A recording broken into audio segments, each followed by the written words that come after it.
মহামন্ত্র ওঙ্কার, যেখানে সমগ্র বিশ্ব ব্রহ্মাণ্ড পূর্ণত এক হয়ে আছে, সেই মহামন্ত্র ওঙ্কারে শরণাগত হচ্ছে। ওম শ্রী গুরবে নমঃ। ওম শ্রী গুরবে নমঃ। ওম শ্রী গুরবে নমঃ। যার অহেতুক করুণায় ধর্মের পথে চলার প্রেরণা, শক্তি এবং অধিকার পেয়েছি, সেই পরম পূজ্যপাদ গুরুদেব অসাম্প্রদায়িক ধর্মীয় সাধনার প্রমূর্ত বিগ্রহ, চরিত্র গঠন আন্দোলনের স্রষ্টা, স্ত্রী শূদ্র নির্বিশেষে সর্বজনে ধর্মের সকল অধিকার প্রদাতা, অখণ্ড মণ্ডলেশ্বর শ্রী শ্রীমৎ স্বামী স্বরূপানন্দ পরমহংসদেবের আতুল চরণে আমার ভক্তিপূর্ণ শতকোটি প্রণাম নিবেদন করি। যারা আমার দীন বক্তব্য শুনছেন, তাদের সকলকে শ্রীগুরুর প্রত্যক্ষ প্রকাশ জ্ঞানে আমি আমার শ্রদ্ধাপ্রত প্রণাম নিবেদন করি। ভ্রাতা, মাতা এবং ভগ্নীগণ, পরম পূজ্যপাদ শ্রী শ্রী বাবা মুনির অপার অনুগ্রহে আমরা তার সুমহান দর্শন সম্পর্কে শ্রবণ, কীর্তন, মনন করার সুযোগ পাচ্ছি। আজকে পবিত্র অখণ্ড সংহিতার যে অংশটুকু পঠিত হলো, সেখানে আমরা দেখেছি ধর্মকার্যে মানুষের অধিকার কিভাবে বিঘ্নিত হয়েছে। আসলে মনুষ্য সমাজ দীর্ঘ পথ পরিক্রমা করে চলেছে। এর মধ্যে বহু সময়ই অপসংস্কৃতি মানুষের ধর্ম পালনের পথে বাধা হয়ে দাঁড়িয়েছে। এই যে মানুষের দুঃখদ অবস্থা, সে প্রসঙ্গে শ্রী ভগবানের এক শাশ্বত বাণী আমরা শ্রীমৎ ভগবদ গীতার মাধ্যমে পেয়েছি, যে আশ্বাস বাণীতে ভগবান বলেছিলেন, यदा यदा हि धर्मस्य ग्लानिर्भवति भारत অভ্যুত্থানম অধর্মস্য তদাত্মানম সৃজাম্যহম। অর্থাৎ অধর্মের পরাক্রম ধার্মিক দিগকে যতই অপমান, অসম্মান, লাঞ্ছনা প্রদান করুক না কেন, যুগে যুগে তার অবসানের জন্য শ্রী ভগবান পৃথিবীতে অবতীর্ণ হন। পরিত্রাণায় সাধুনাং বিনাশায় চ দুষ্কৃতাং ধর্ম সংস্থাপনার্থায় সম্ভবামি যুগে যুগে। এই যে লাঞ্ছিত মানবতা, এই দুঃখদ পরিস্থিতি থেকে সাধুদের পরিত্রাণের জন্য এবং দুষ্কৃতিগণের বিনাশের জন্য তথা ধর্ম সংস্থাপনের জন্য শ্রী ভগবান পৃথিবীতে অবতীর্ণ হন। সকল যুগের মানুষের জন্যই এই আপ্তবাণী পরম আশার। আমরা পরম পূজ্যপাদ শ্রী শ্রী বাবামণির জীবন দর্শনকে যদি একটু নিবিড়ভাবে লক্ষ্য করি, আমরা দেখব তিনি সারাটি জীবন একজন সাধারণ মানুষ বলে নিজেকে পরিচিত করেছেন। তিনি একটু অসাধারণত্ব দাবি করেননি, কিন্তু তিনি এমন কর্মসূচি দিয়ে গেছেন যে কর্মসূচি অধর্মের হাত থেকে ধর্মকে রক্ষা করে, যে কর্মসূচিতে যারা সাধুজন তাদের পরিত্রাণের পথ আছে, যারা দুষ্কৃতিকারী তাদের দুষ্কৃতির মুক্তির পথ আছে, এবং এইভাবে প্রকৃত ধর্মকে সমাজে প্রতিষ্ঠা করার এক সর্বজন গ্রহণযোগ্য দর্শন পরমারাধ্য শ্রী শ্রী বাবামণি দিয়ে গেছে। শ্রী শ্রী বাবামণির এই কর্মসূচিকে জানার জন্যেই আমরা বিভিন্ন সময়ে আলোচনা, প্রত্যালোচনা, ভাব বিনিময়ে মিলিত হয়ে থাকি।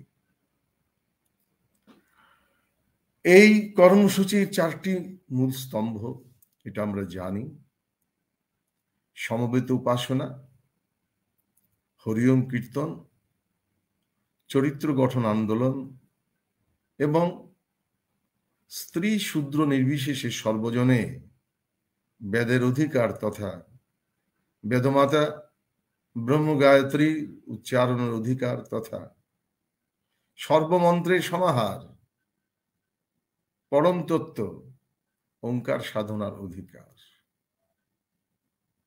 এই 4টি পদক্ষেপের মাধ্যমে পরমারাধ্য শ্রী শ্রী বাবামণি তিনি অধর্মের হাত থেকে ধর্মের রক্ষার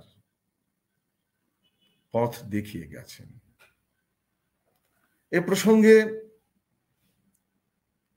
আমাদের গভীরভাবে অনুধাবন করা প্রয়োজন, কারণ এই 4টি বিষয় যদি আমরা নিজেরা সুন্দরভাবে অনুধাবন করতে না পারি, পরমারাধ্য শ্রী শ্রী বাবামণি অখণ্ড মণ্ডলেশ্বর শ্রী শ্রীমৎ স্বামী স্বরূপানন্দ পরমহংসদেবকে বুঝা যাবে না। তিনি সকল সময় ছিলেন প্রচার বিমুখ এবং সাধারণ মানুষের মতোই তিনি তার জীবন পরিচালনা করেছেন, যদিও কর্মজীবনে তার প্রত্যেকটি পদক্ষেপ ছিল অমানবীয়। আমরা সে প্রসঙ্গে পড়ে আসব। আমরা সাধুগণের শাশ্বত সিদ্ধান্ত শুনেছিলাম যে ধর্ম মনুষ্য মাত্রস্য হি অধিকার।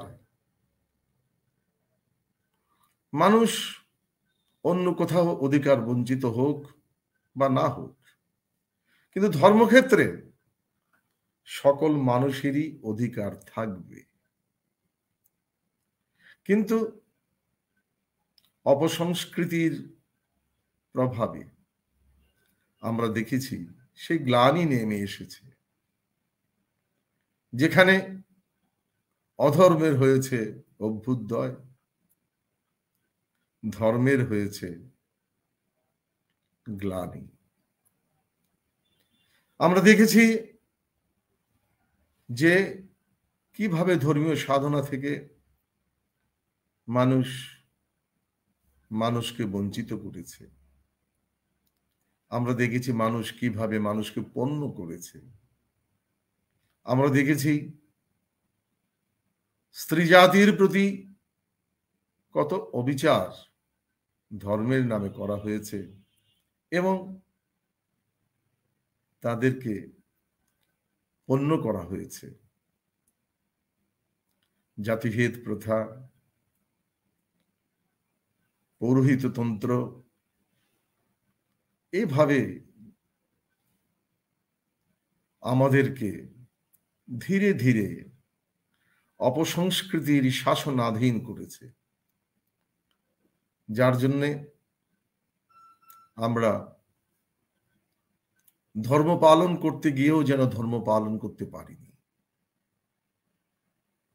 ভ্রাতা মাতা এবং ভগ্নীগণ, দীর্ঘদিন স্ত্রী শূদ্রের বেদ পাঠ নিষিদ্ধ ছিল। বেদের সার ব্রহ্ম গায়ত্রী মন্ত্র উচ্চারণ তো পরের কথা, এমনকি ধর্মকর্মে সীমাবদ্ধ যুক্ত হওয়ার সুযোগ যেখানে ছিল, সেখানেও মহামন্ত্রের ওঙ্কারের উচ্চারণ করতে দেওয়া হয়নি যুগ যুগ ধরে। স্ত্রী শূদ্রে সর্বজাতিতে প্রণবের অধিকার, পবিত্র ব্রহ্ম গায়ত্রী মন্ত্রের অধিকার প্রদান করে পরমারাধ্য শ্রী শ্রী বাবামণি মনুষ্য মাত্রস্য হি অধিকার, এই যে ধর্মে সকলের অধিকার, এই অধিকারকে প্রতিষ্ঠিত করেছিলেন। পরমারাধ্য শ্রী শ্রী বাবামণি স্ত্রী শূদ্র নির্বিশেষে মানুষ মাত্রকেই ধর্মীয় সাধনার যে সম অধিকার প্রদান করেছেন, এইটি ধর্মীয় সাধনার ইতিহাসে এক মহাবিপ্লব। ভ্রাতা মাতা এবং ভগ্নীগণ, সাধনের অভাবে, চর্চার অভাবে আমরা বুঝতে অক্ষম যে প্রণব কি, ব্রহ্ম গায়ত্রী কি। কিন্তু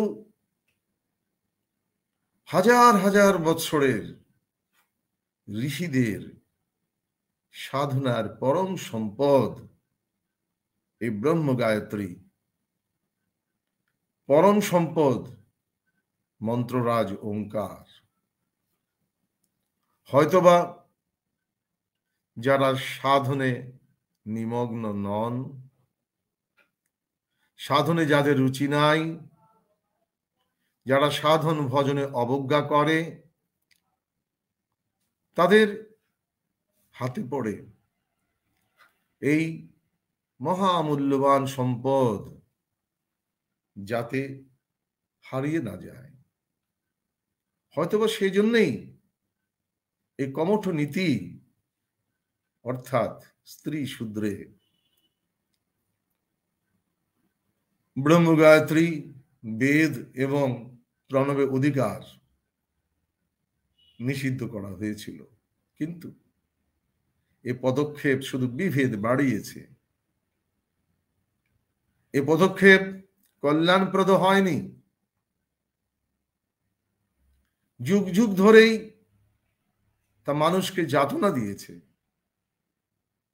মানুষকে পিছনে ঠেলে দিয়েছে এবং একই সঙ্গে ধর্মকে করেছে অগৌরবান্বিত। পরমারাধ্য অখণ্ড মণ্ডলেশ্বর শ্রী শ্রীমৎ স্বামী পরমহংসদেব এই সকল পদক্ষেপের তিনি সরাসরি নিন্দা করেননি, কিন্তু সেই ব্যবস্থা দিয়ে গেছেন, যে ব্যবস্থার মাধ্যমে সকল শ্রেণীর মানুষ বেদে অধিকার ফিরে পেয়েছে। ব্রহ্ম গায়ত্রী মন্ত্র সাধনের অধিকার পেয়েছে, পবিত্র ওঙ্কার মন্ত্র প্রাণ ভরে উচ্চারণের সুযোগ পেয়েছে। নিন্দা পরিবাদ এই পথে স্বামী স্বরূপানন্দ যান নাই, কারণ কথায় শুধু কথা বাড়বে। প্রতিহিংসা হিংসার আগুনকে বাড়িয়ে দেয়। এই জন্যে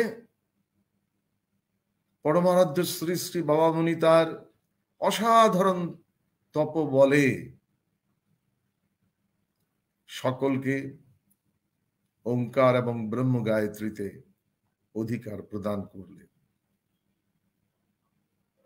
ভ্রাতা মাতা এবং ভগ্নীগণ, আমরা ধীরে ধীরে সাধন করলে বুঝতে পারবো যে এই ব্রহ্ম গায়ত্রী, এই ওঙ্কার, এ নিয়ে আমাদের ঋষিদের এত সযত্ন ধ্যান কেন? কিন্তু যে কোনো কারণেই হোক, মানুষকে তার সাধন অধিকার থেকে বঞ্চিত করা কল্যাণের নয়। এটাই হচ্ছে ইতিহাসের শিক্ষা। পরম পূজ্যপাদ শ্রী শ্রী বাবামণি অধর্মের থেকে মুক্তির যে কর্মসূচি প্রদান করেছেন, তার একটি এই সর্বজনে বেদ, বেদের সার ব্রহ্ম গায়ত্রী এবং সর্বমন্ত্রের সমাহার পবিত্র ওঙ্কার সাধনের অধিকার। আর এই সব কিছুকেই একসঙ্গে চর্চা করার জন্য তিনি একটি অসামান্য কর্মসূচি প্রদান করলেন, যাকে তিনি তার প্রাণপ্রিয় অনুষ্ঠান বলে ঘোষণা করেছেন। কেন প্রাণপ্রিয়? যত পথ ধরে ধর্মের গ্লানি এসেছিল, সব পথ নিরুদ্ধ করে ধর্মের পথে এগিয়ে যাওয়ার সকল সম্ভাবনা এবং শক্তি সেই মহাযজ্ঞের আছে। এটি হচ্ছে পরম পূজ্যপাদ অখণ্ড মণ্ডলেশ্বর শ্রী শ্রীমৎ স্বামী স্বরূপানন্দ পরমহংসদেব প্রবর্তিত সমবেত উপাসনা। যত বেদনা, যত গ্লানি, যত অবজ্ঞা, অপমান মানুষ পেয়েছে মানুষের কাছে ধর্মের নামে, ধর্মের পথে আবার সবকিছু ছাপিয়ে পরমা শান্তি লাভের এবং ঋষিগণ যুগে যুগে যে স্বপ্ন দেখেছেন, তার পূর্ণ বাস্তবায়নের সুযোগ এই মহাযজ্ঞ সমবেত উপাসনা। এ কারণেই পরম পূজ্যপাদ শ্রী শ্রী বাবামণি এই সমবেত উপাসনাকে তার প্রাণপ্রিয় অনুষ্ঠান বলে ঘোষণা করেছেন। ভ্রাতা মাতা এবং ভগ্নীগণ, আমরা যারা ভাগ্য গুণে এই সমবেত উপাসনায় যোগদান করি, আমরা যদি পরম পূজ্যপাদ শ্রী শ্রী বাবামণির উপাসনান্তিক ভাষণটি আমরা একটু মন দিয়ে শুনি, আমরা দেখব কিভাবে মানুষ ধর্মক্ষেত্রে তার অধিকার, তার ধর্মক্ষেত্রে তার চলার ছন্দ এই সাধনার মাধ্যমে ফিরে পেয়েছে। প্রথমেই শ্রী শ্রী বাবামণি বললেন, সমবেত উপাসনা সর্বসমন্বয়ের উপাসনা। এই যে মহত্তম ঘোষণা, কারো নিন্দা নয়, কোনো পরিবাদ নয়, কাউকে ছোট করার প্রয়াস নেই। এই উপাসনা সকল সাধনাকে সমন্বিত করছে। কবিগুরু রবীন্দ্রনাথ যেটা বলেছিলেন যে সেই মঙ্গল ঘট ধরতে হবে সকলকে। এসো হে ব্রাহ্মণ সূচি করি মন, ধরো হাত সবকার। এসো হে পতিত কর পুনীত, যত অপমান ভার। মায়ের অভিষেকে এসো এসো তোরা, মঙ্গল ঘট হয় নিজে ভরা। সবার পরশে পবিত্র করা, তীর্থ নিরে। সকলের স্পর্শ যেখানে মিলবে, সম্ভব হবে, সেটাই হচ্ছে সেই মহাতীর্থ। আর পরমারাধ্য শ্রী শ্রী বাবামণি প্রথমেই বললেন যে সমবেত উপাসনা সর্বসমন্বয়ের উপাসনা। তারপরে বললেন এই উপাসনায় জাতি বর্ণ ধর্ম নির্বিশেষে প্রত্যেকের যোগদানের অধিকার আছে। যারা অধিকার বঞ্চিত ছিল তাদেরকে পরমারাধ্য শ্রী শ্রী বাবামণি অধিকার ফিরিয়ে দিলেন। তবে তিনি তারপরেই বললেন অবশ্যই তাকে শুদ্ধ দেহে শুদ্ধ মনে বিশ্বাস নিয়ে যোগ দিতে হবে। বিশ্বাস থাকতে হবে যে আমরা মিলব,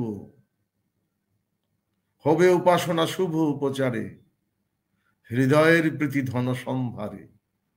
সবারে আনিয়া সকলের নিয়া, হব প্রেমে ভরপুর। অতীতের হিংসার বিরুদ্ধে বিষোদ্গার নয়,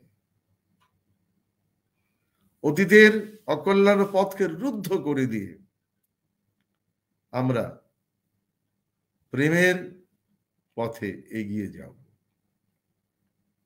এই প্রতিশ্রুতি পরমারাধ্য শ্রী শ্রী বাবামণির প্রবর্তিত সমবেত উপাসনায় আমরা পূর্ণভাবে লাভ করতে পারি। এ মহাযজ্ঞে যারা যোগদান করবেন তাদের দেহ শুদ্ধ হবে, মন শুদ্ধ হবে। এটা হিংসায় প্রতিহিংসায় কলঙ্কিত হবে না, প্রেমের আলোতে হবে উদ্ভাসিত। পরমারাধ্য শ্রী শ্রী বাবামণি অধিকার তিনি সকলকে দিলেন, কিন্তু সকলের দায়িত্ব সম্পর্কে এখানে আমাদের সচেতন করে দিচ্ছেন যে মনটি শুদ্ধ হতে হবে, দেহটি শুচি হতে হবে এবং বিশ্বাস হবে পূর্ণ। তারপরে দেখুন এইটি যাতে সকলের সংযুক্ত প্রয়াসে আয়োজিত হয়, এই জন্যে আনুষ্ঠানিক অংশগ্রহণের বাধ্যবাধকতা উল্লেখ করতে গিয়ে তিনি বললেন যে সমবেত উপাসনা সবাইকে এক করার জন্য প্রবর্তিত। যে কেউ এই উপাসনায় যোগদান করুক তাকে পূজার উপচার নিশ্চয়ই সঙ্গে করে নিয়ে আসতে হবে। আরেকজনের বাড়িতে উপাসনা হচ্ছে, এই যুক্তিতে আমি শূন্য হস্তে যাব এ চলবে না।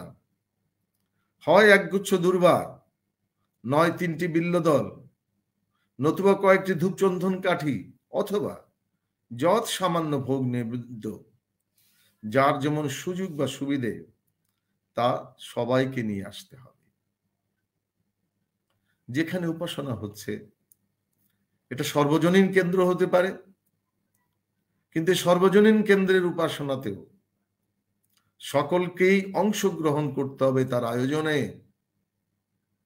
এটা কোনো ব্যক্তিগৃহ যদি হয়, কোনো একজনের বিশেষ উদ্যোগে একটু উপাসনা হতে পারে, তো সেখানেও শ্রী শ্রী বাবামুনি বলছেন যে সকলের অংশগ্রহণ এমন হবে যেন সেই ব্যক্তিগত উদ্যোগটিও একটি সর্বজনীন উদ্যোগের রূপ লাভ করে। এটির চর্চা কিন্তু এখনো আমাদের মাঝে দেখা যায় না। কারো বাড়িতে উপাসনায় যোগদানের সময়ে অধিকাংশ ক্ষেত্রেই দেখা যায় সকলে যোগদান করতে যাচ্ছে। আমাদেরকে মনে রাখতে হবে সমবেত উপাসনায় যোগদান মানে একজনের নিমন্ত্রণ রক্ষা করা নয়। এখানে উপাসক উপাসিকা মাত্রই কল্যাণ, সমগ্র জগতের কল্যাণ। কাজেই অন্য নিমন্ত্রণ রক্ষা করার বিষয় যা, সমবেত উপাসনায় যোগদানের নিমন্ত্রণ রক্ষা করা ঠিক তাই নয়। এর জন্য বাবামুনি বলছেন যে আরেকজনের বাড়িতে উপাসনা হচ্ছে এই যুক্তিতে আমি শূন্য হস্তে যাবো, চলবে না। আসুন না আমরা আমাদের অভ্যাসটি এমনটি করি, যিনি আয়োজন করেছেন আমি কয়েক গুচ্ছ দূর্বা অথবা কয়েকটি বিল্বদল, ফুল, ধূপ, চন্দন কাঠি, ভোগ নৈবেদ্য যা পারি শ্রদ্ধার সঙ্গে আমরা সকলে নিয়ে গেলাম। এ প্রসঙ্গে একটি ছোট্ট কাহিনী মনে পড়ছে। সীতার উদ্ধার হবে, চলছে বিরাট যজ্ঞ। বিশাল বিশাল বানর সেনারা কত বড় বড় পাথর নিয়ে ফেলছে সমুদ্র পক্ষে। এর মধ্যেই দেখা গেল একটি ছোট্ট নকুল, সে সাগর বেলা একবার গড়াগড়ি করে, আবার সমুদ্রের ধারের জলে গিয়ে গা ঝাড়া দেয়। একবার বালুকা বেলায় গড়াগড়ি, আরেকবার সমুদ্রের জলে গিয়ে গা ঝাড়া দেয়। এই তুই কি করছিস? বীর হনুমান বললে, এই যে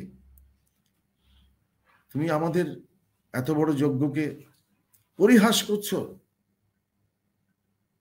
না না, আমি তো শ্রী রামচন্দ্র যে সেতু বন্ধ করছেন সে কাজে সহযোগিতা করছি।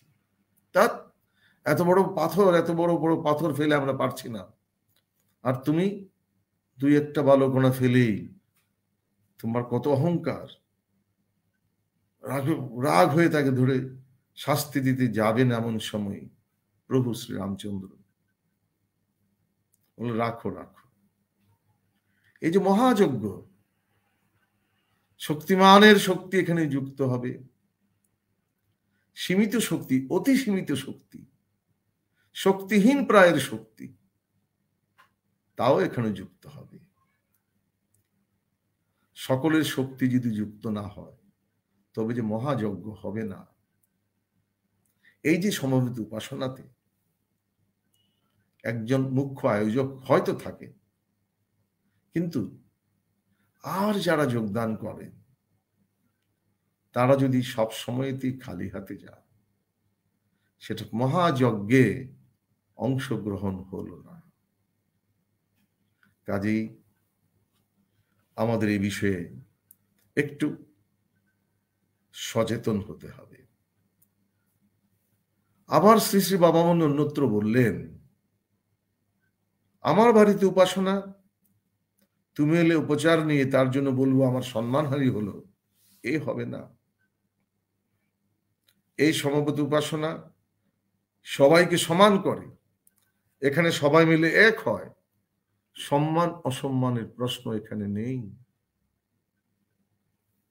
আমি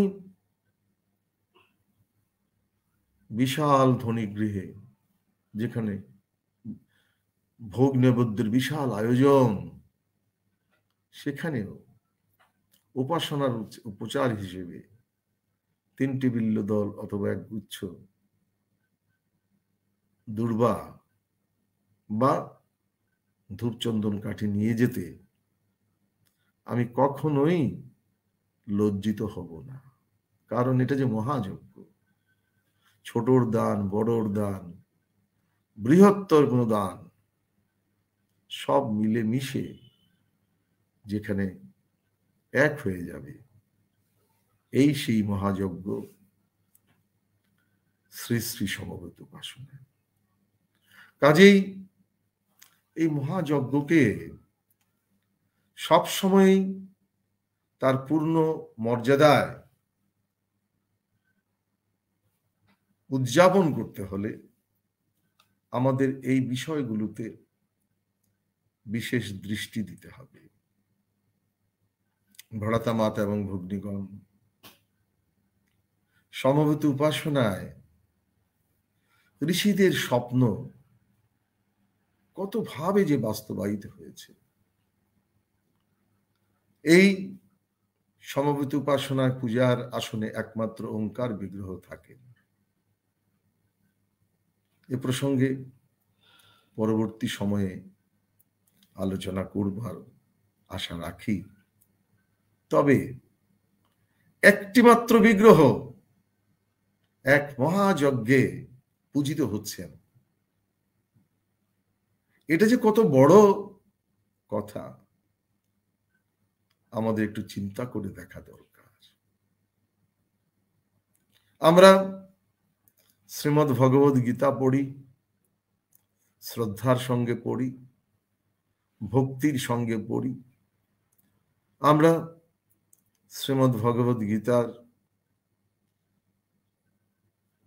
পূজা করি, কিন্তু দেখুন শ্রী ভগবান কি বলেছেন, সর্বধর্মান পরিত্যাজ্য মাম একম শরণং ব্রজ। তিনি তো সবকিছুর মাঝে আছেন, একথা বলেও সুস্পষ্ট নির্দেশ দিয়েছিলেন, তুমি একের মাধ্যমে আমার সাধন করো। বৈচিত্র্যের ফাঁদে পড়ে আমরা এই একনিষ্ঠাকে হারিয়েছিলাম। পরম পূজ্যপাদ শ্রী শ্রী বাবামণি অখণ্ড মণ্ডলেশ্বর শ্রী শ্রীমৎ স্বামী স্বরূপানন্দ পরমহংসদেব, তিনি বহুচারিতা থেকে আমাদের আধ্যাত্মিক দৃষ্টিভঙ্গিকে একের মধ্যে নিবিষ্ট করার সুযোগ করে দিলেন, আমাদেরকে অনুগ্রহ করে অভ্যস্ত করলেন এককে নিয়ে সন্তুষ্ট থাকতে। শ্রী ভগবান বলেছিলেন, মন্মনা ভব মদ্ভক্ত মদ্যাজি মাম নমস্কুরু মাম বিশ্বাসী সত্যমতে প্রতিজান প্রিয় হোসি মে। এখানে তো সেই এককে নিয়েই সন্তুষ্ট থাকার কথা বলেছে। পরমারাধ্য শ্রী শ্রী বাবামণি সকল উপলক্ষে, সকল তিথিতে এই একেরই আরাধনার সুযোগ করে দিয়েছেন। এই সমবেত উপাসনায় সমবেত হয়ে আমরা যাই করি না কেন, বিগ্রহ কিন্তু থাকবেন একজন, এই ওঙ্কার। ওঙ্কার ছাড়া সমবেত উপাসনায় অন্য কোনো বিগ্রহ থাকবেন না। শ্রীমদ্ ভগবদ গীতায় শ্রী ভগবান যে জায়গায় তার ভক্তকে নিয়ে যেতে চেয়েছেন, সেটি হচ্ছে একনিষ্ঠ সাধন। সমবেত উপাসনায় আমরা সকলে একনিষ্ঠ হওয়ার সুযোগ পাই। ভ্রাতা মাতা এবং ভগ্নীগণ, একনিষ্ঠ না হলে ঐক্য আসবে না। ঐক্য শব্দটি এক থেকে এসেছে, কাজেই আমাদেরকে বাস্তবমুখী হতে হবে। আমরা সকলে সমবেত হয়ে বিভিন্ন সময়ে বিভিন্ন রূপের ঘটা করে পূজা করব আর ভাববো আমরা এক হচ্ছি, তা হতে পারে না। সর্বমত সর্বপথের প্রতি শ্রদ্ধাশীল পরমারাধ্য শ্রী শ্রী বাবামণি সকল মত, সকল পথ, সকল তত্ত্বের যেখানে মহা সমন্বয়,